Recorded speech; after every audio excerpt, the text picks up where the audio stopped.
Independent sources coherent sources की तरह से एक्ट नहीं कर पाते। तो उसने क्या किया, एक ही सोर्स को दो सोर्स में स्प्लिट करने का सोचा। उसने एक लाइट सोर्स लिया एस, इसके सामने कांच की स्लाइड रखी जो ब्लैक एंड थी, मतलब उस पर ब्लैक कलर किया गया था, तो इधर कोई लाइट नहीं जा सकती थी। अब इसने इस लाइट सोर्स के सामने इस स्लाइड पर एक स्क्रैच दिया, उस स्क्रैच से इस स्लाइड के थ्रू लाइट पास हो सकती है क्योंकि वहां से वो ब्लैक कलर हट गया है। अब ठीक इसके सामने एक और ऐसी ही आइडेंटिकल स्लाइड रखी जो ब्लैक एंड थी, और उस पर यहां मेन पोजीशन से या इस डैश लाइन से इक्वल डिस्टेंस पर दो स्क्रैचेस यानी कि दो स्लिट्स और बना दे। स्लिट मतलब एक नैरो पोर्शन जिससे लाइट जा सकती है। तो अगर हम यहां से देखें, ये डिस्टेंस और ये डिस्टेंस सेम है, यहां तक लाइट सोर्स एक ही था, इतना डिस्टेंस और इतना डिस्टेंस।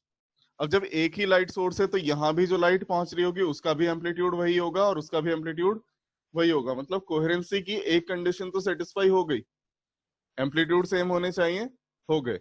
दूसरी कंडीशन, भाई यहां से सेम डिस्टेंस ट्रेवल करके पहुंची, यहां से भी उतना ही डिस्टेंस ट्रेवल करके पहुंची, तो पाथ डिफरेंस क्या रहा, 0। और पाथ डिफरेंस 0 है तो कॉरेस्पॉन्डिंग फेज डिफरेंस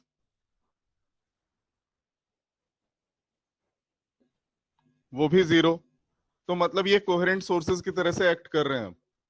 तो यंग ने एक ही लाइट सोर्स को दो सोर्सेज में स्प्लिट किया, जिसे कहा जाता है यंग्स डबल स्लिट एक्सपेरिमेंट। अब इन दोनों सोर्सेज से जो वेव्स निकलेंगी, सेकेंडरी वेवलेट्स, उनके इंटरफेरेंस को हमें स्टडी करना है। तो इसका एक पहले बेसिक रफ डायग्राम है, वो मैं समझा रहा हूं कि इंटरफेरेंस होता किस तरह से है। एक्चुअल डेरिवेशन इसके बाद कराऊंगा। इसका स्क्रीनशॉट लेना चाहो तो ले लो।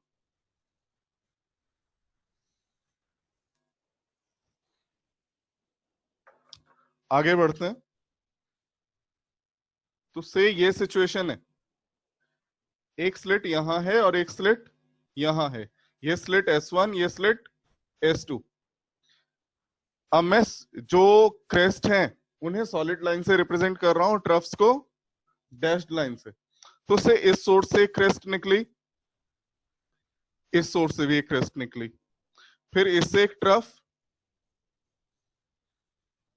साइमल्टेनियसली इससे भी एक ट्रफ, क्रेस्ट क्रेस्ट ट्रफ,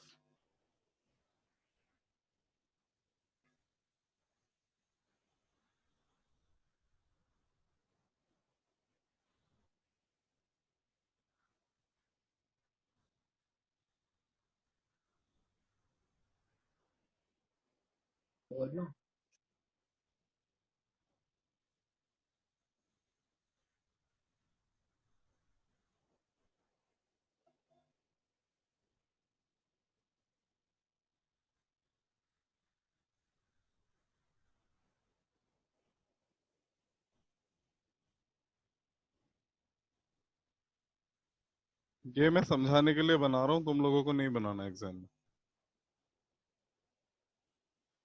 इस तरह से। अब यहां देखेंगे बीच में कहीं तो क्या होता है, क्रेस्ट से क्रेस्ट मिलती है, कहीं क्रेस्ट से ट्रफ मिलती है, कहीं ट्रफ से ट्रफ मिलती है। तो जहां क्रेस्ट से क्रेस्ट मिल रही है, इसका मतलब दोनों डिस्प्लेसमेंट्स, दोनों वेव के डिस्प्लेसमेंट्स एक ही साइड में है, मतलब दोनों सेम फेज में मिल रहे हैं, कंस्ट्रक्टिव इंटरफेरेंस होगा।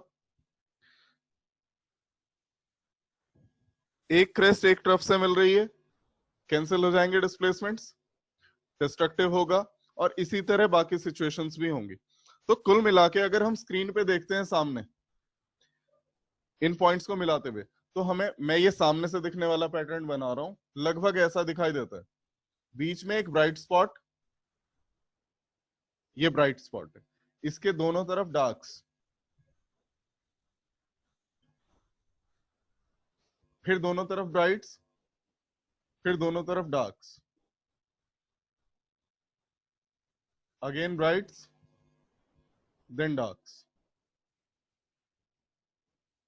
मतलब स्क्रीन पर ठीक बीच में लाइट दिखाई देगी, फिर डार्क, फिर लाइट, फिर डार्क, फिर लाइट, फिर डार्क, और नीचे भी इसी तरह होगा। जो बीच वाला स्पॉट आया था इसे बोला जाता है सेंट्रल ब्राइट, सेंट्रल ब्राइट। और इस पूरे पैटर्न को बोला जाता है फ्रिंजेस, फ्रिंजेस। अब इन फ्रिंजेस की शेप कैसी है? हमें देखने से लग रहा है कि रेक्टेंगुलर है। ये हम इसका बहुत स्मॉल पोर्शन देख पाते हैं स्क्रीन पे, इसलिए रेक्टेंगुलर दिखाई देती है, पर एक्चुअली ये जो फ्रिंजेस हैं ये हाइपरबॉलिक हैं।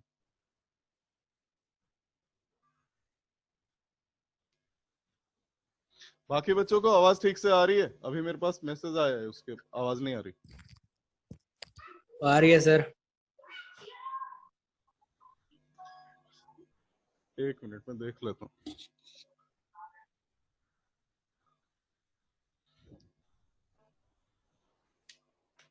एक मिनट होल्ड करो। ऑडियो कनेक्ट नहीं है कि किसकी?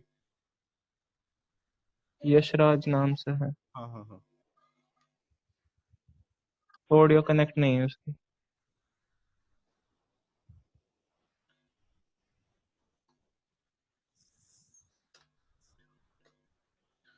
चलो मैं रिकॉल कर देता हूँ दोबारा से। हमने क्या पढ़ा कि दो स्लिट्स बनाई यंग ने, उन दोनों स्लिट से वेव निकल रही हैं। ये कुछ उस तरह से है, मान लिया पानी में पत्थर बराबर बराबर फेंक दो तुम पास में, तो दोनों से रिपल्स निकलेंगी। अब वो रिपल्स जहां क्रेस्ट से क्रेस्ट मिलेगी वहां तो और ज्यादा ऊंचे जाएंगी, जहां एक की क्रेस्ट दूसरे की तरफ से मिलेगी वहां डिस्प्लेसमेंट 0 हो जाएगा, यानी कि वहां इंटेंसिटी खत्म हो गई। और जहां दोनों की तरफ मिल रही वहां भी, वहां आइदर साइड में डिस्प्लेसमेंट मैक्सिमम हो गया। तो यहां हम यही देख रहे हैं, जब ये पैटर्न सामने स्क्रीन पे दिखाई देता है तो बीच में एक सेंट्रल ब्राइट फ्रिंज रेक्टेंगुलर दिखाई देती है, हाइपरबॉलिक शेप की है, दोनों साइड डार्क, फिर दोनों साइड ब्राइट, फिर दोनों साइड डार्क। तो ये पैटर्न हमें मिलेगा, करके देख सकते हो घर पे एक्सपेरिमेंट, अगर सामान हो तुम्हारे पास। लेजर लाइट चाहिए और 2 स्लाइड्स चाहिए, मैं समझा दूंगा कैसे होगा। जिसको करना होगा मुझसे पूछ लेगा कॉल करके। फिलहाल के लिए अब ये तो हमें पता है कि स्क्रीन पे फ्रिंजेस मिलनी है, हमें डेरिवेशन करना है कि किस लोकेशन पर ब्राइट फ्रिंज मिलेगी और किस लोकेशन पर डार्क फ्रिंज मिलेगी। तो डेरिवेशन स्टार्ट करते हैं। और मैं डेरिवेशन जो कराऊंगा वो थोड़ा शॉर्टकट है, एग्जाम में वैसे ही करना, लेंदी डेरिवेशन के लिए टाइम नहीं मिलेगा। बाकी बुक्स में बहुत लेंदी मेथड दिया है। देखो बच्चों, ये स्लिट्स का प्लेन है और ये स्क्रीन है सामने, दोनों पैरेलल प्लेन्स में है। सोर्स स्लिट्स के प्लेन से स्क्रीन कैपिटल डी डिस्टेंस पर है, और यहां ये दोनों स्लिट्स हैं, से slit S1 and slit S2। ये इन दोनों के सेपरेशन का मिड पॉइंट C। दोनों स्लिट्स के बीच का डिस्टेंस है स्मॉल d। तो हम कह सकते हैं S1C क्या होगा, d/2, और S2C d/2। पॉइंट C के ठीक सामने पॉइंट है O। अब अगर आप ध्यान से देखो, ज्योमेट्री से इतना तो पता चल जाता है, S1 से O तक का डिस्टेंस और S2 से O तक का डिस्टेंस सेम है। जब डिस्टेंस सेम होगा तो पाथ डिफरेंस 0 आएगा, और पाथ डिफरेंस 0 आने की वजह से फेज डिफरेंस भी 0 आएगा। तो S1 से जो वेवलेट चलेगी और S2 से जो वेवलेट चलेगी वो दोनों O पर सेम फेज में मिलेंगी। सेम फेज पर मिलने से वहां कंस्ट्रक्टिव इंटरफेरेंस होगा, यानी कि पॉइंट O पर तो हमेशा क्या मिलना है, ब्राइट फ्रिंज। इसके लिए कोई कैलकुलेशन करने की जरूरत नहीं है, क्योंकि यहां और कोई पॉसिबिलिटी नहीं है। अब बात आती है, हम कोई और पॉइंट ले लेते हैं, से एक पॉइंट P सेलेक्ट कर लिया यहां से, ये O से Y डिस्टेंस पर है, O से Y डिस्टेंस पर। एक मिनट बच्चों,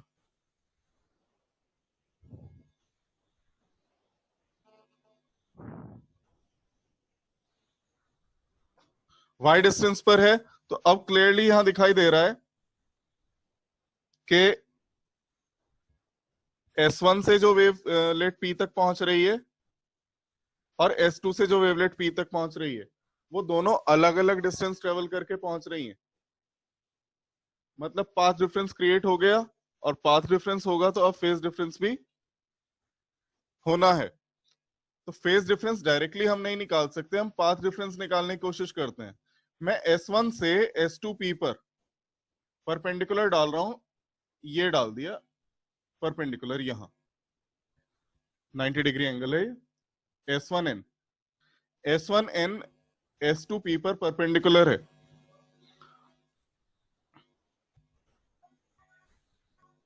और C से P को मिला दिया इस डैश्ड लाइन के थ्रू। C से P को मिलाया हमने डैश्ड लाइन के थ्रू। अब से जो एंगल है OCP, लेट्स कॉल ये थीटा है।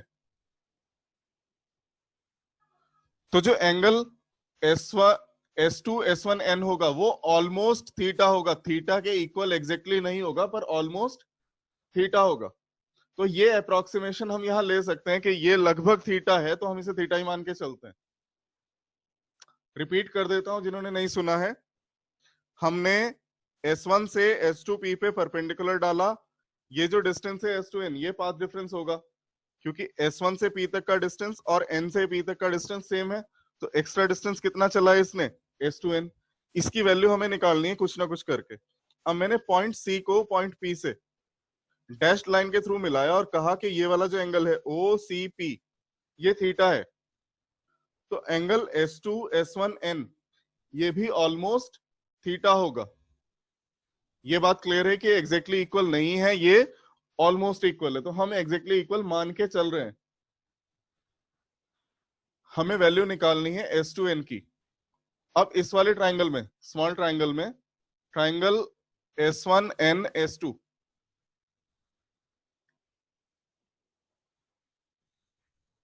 ये बेस है, ये परपेंडिकुलर है।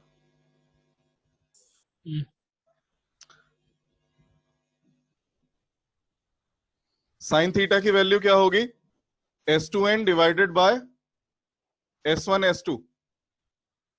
ठीक लिखा है मैंने, sine theta perpendicular upon hypotenuse, perpendicular S2N, hypotenuse S1 S2। यानी कि S2N की वैल्यू क्या होगी, S1 S2, S1 S2 है D, स्मॉल d, तो ये आ गया D साइन थीटा, और S2N equals to D tan theta. अब मैंने टेन थीटा कैसे लिख दिया, स्मॉल एंगल्स के लिए sine theta is approximately equal to tan theta.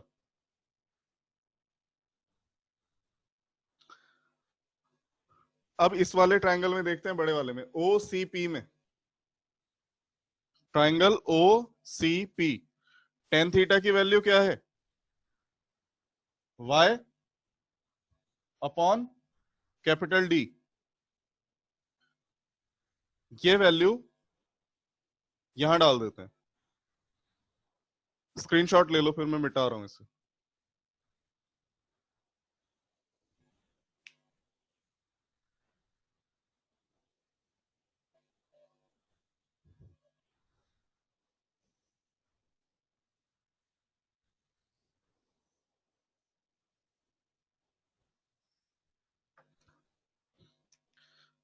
अब S2N आया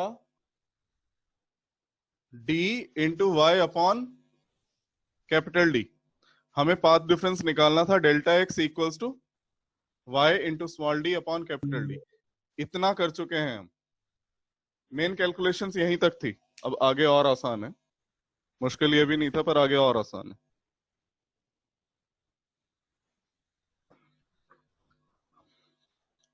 आगे देखते हैं।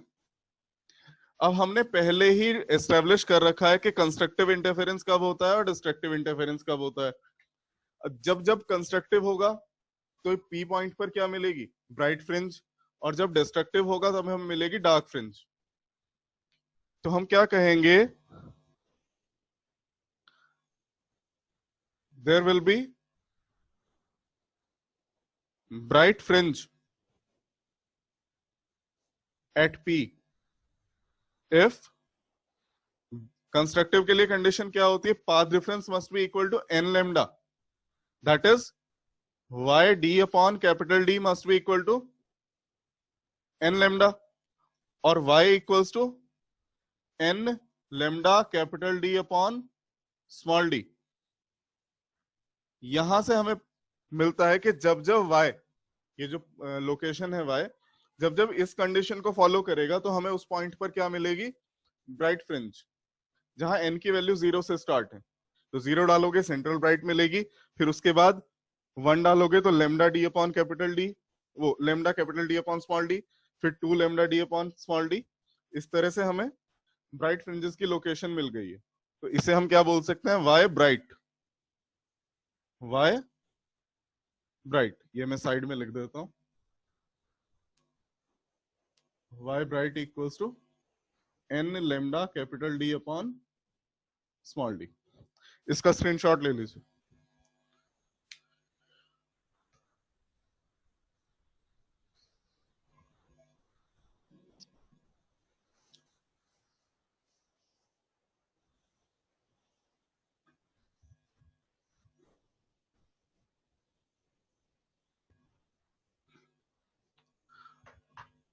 अब नेक्स्ट कंडीशन क्या आती है कि डार्क कब मिलेगी?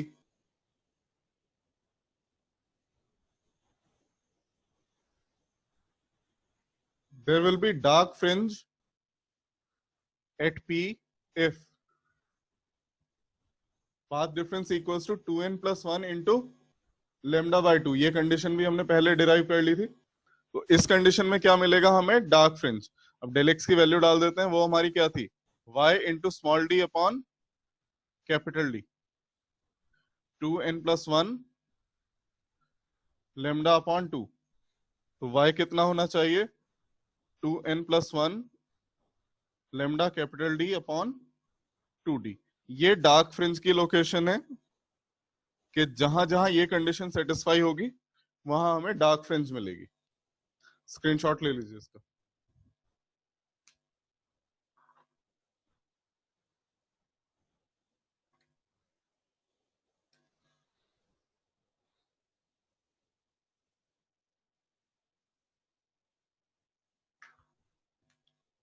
तो वाई ब्राइट भी पता है, अब हमें वाई डार्क भी पता है।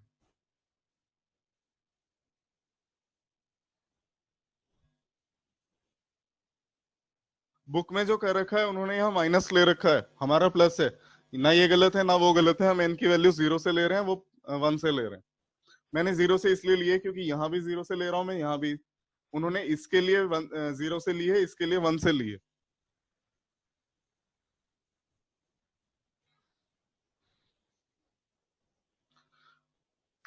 अब पैटर्न पे वापस ध्यान देते हैं। हमने जो पैटर्न पढ़ा था वो कुछ इस तरह का था कि सामने स्क्रीन पर देखे तो हमें सेंटर में ब्राइट मिलती है, फिर दोनों डार्क,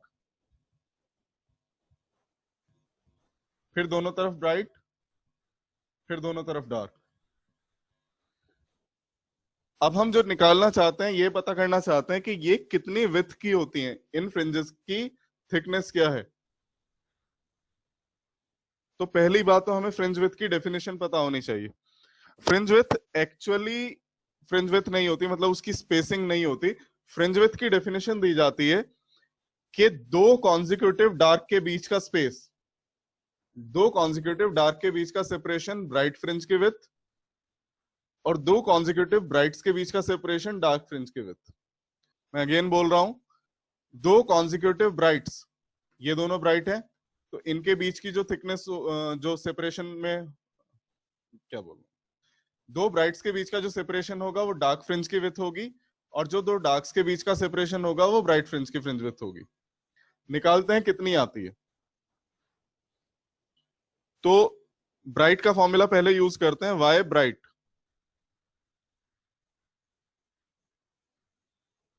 n की वैल्यू 0 डालते हैं, मतलब 0 के लिए। तो जब यहां n की वैल्यू 0 डालेंगे, 0 into lambda D upon small d, that is 0, and y bright 1, ये आएगा lambda D upon small D.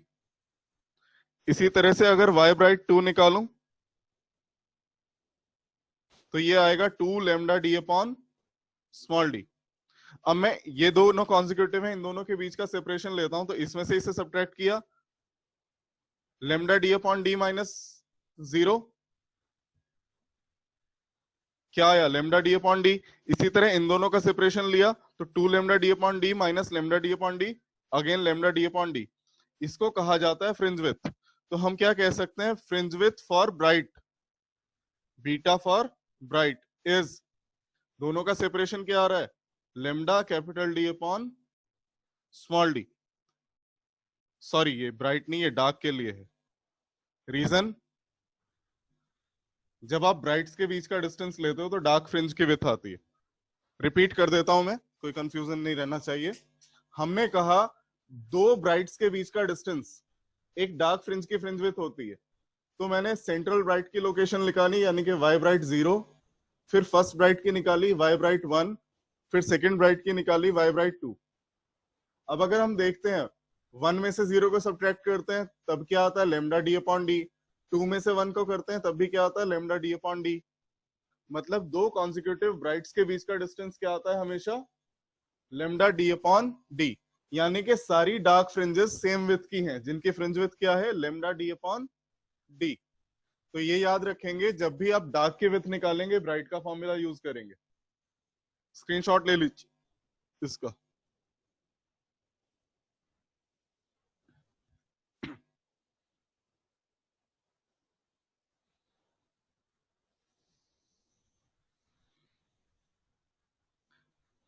अब डार्क की फ्रिंज विड्थ हम निकाल चुके, ब्राइट के लिए निकालते हैं, तो उसके लिए डार्क का फॉर्मूला यूज करेंगे, वाई डार्क 0। तो n की जगह 0 डालते हैं, 2 into 0 lambda D upon 2d। Y dark 1 डालते हैं तो 2 + 1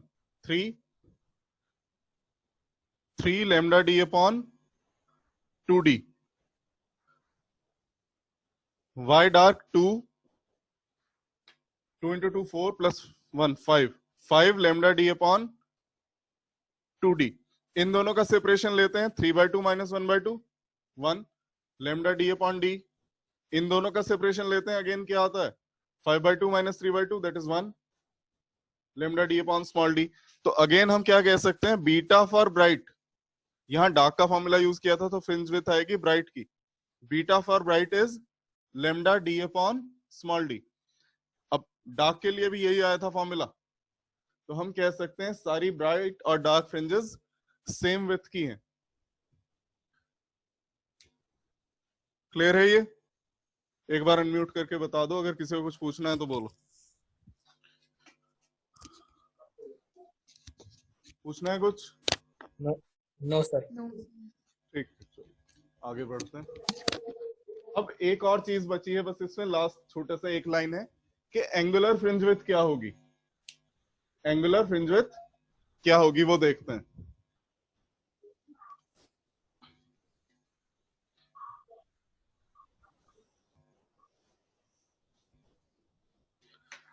देखो बच्चों, हमने विड्थ निकाल ली, से ये जो ब्राइट आई थी इसकी विड्थ कितनी थी, हमने अभी निकाली थी, lambda capital D upon small D. इसको यहां से देखा जा रहा है, डी डिस्टेंस से, जहां सोर्स था। तो फ्रिंज विड्थ को क्या माना जा सकता है, आर्क, और ये रेडियस। तो एंगल क्या होगा, angle equals to arc upon radius. इसीलिए angular fringe width, angular fringe width क्या होगी, नॉर्मल फ्रिंज विड्थ यानी कि arc divided by distance, distance था कैपिटल डी, तो ये बचा लैम्डा अपॉन डी। और ब्राइट हो या डार्क हो सेम आएगा। तो ये बेटा टॉपिक कंप्लीट हो गया। इंटरफेरेंस पूरा सेक्शन कंप्लीट हो चुका है। थिन फिल्म इंटरफेरेंस कोर्स में नहीं है, 2 साल पहले हट गया था कोर्स से। और अगला सर जो एक बार फिर से रिपीट कर दो सर ये वाला। क्या चीज सर ये जो आपने समझाया। सिर्फ एंगुलर फ्रिंज विड्थ या सारा? नहीं सर, यही वाला एंगुलर फ्रिंज विड्थ।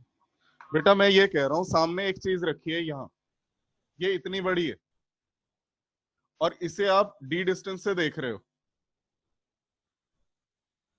तो कितना एंगल बनाएगी? Theta. Arc upon yes radius, sir.